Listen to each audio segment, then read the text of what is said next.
প্রচণ্ড ঝড় এবং তুফান, প্রচণ্ড বৃষ্টি হচ্ছে। আকাশের বিদ্যুৎ চমকানোটা আসলেই ভয়াবহ। যে যেখানেই থাকুন সতর্ক থাকুন এবং সাবধানে থাকুন, কারণ এই বজ্রপাত হতে পারে আপনার প্রাণ নাশের কোনো কারণ।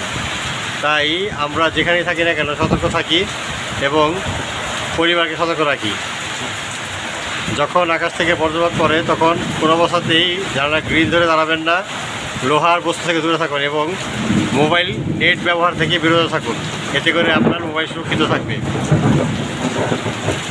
নিজেকে সুরক্ষিত রাখুন, কারণ সতর্ক থাকলে বিপদ আসার সম্ভাবনা খুবই কম। সবাইকে সন্ধ্যাকালীন এই ভিডিওতে স্বাগতম এবং সুস্থ থাকবেন, ভালো থাকবেন, পরিবারের প্রতি খেয়াল রাখবেন। যেখানেই থাকুন কোনো প্রকার শেডের নিচে থাকুন, লোহার শেড থেকে সরে থাকুন।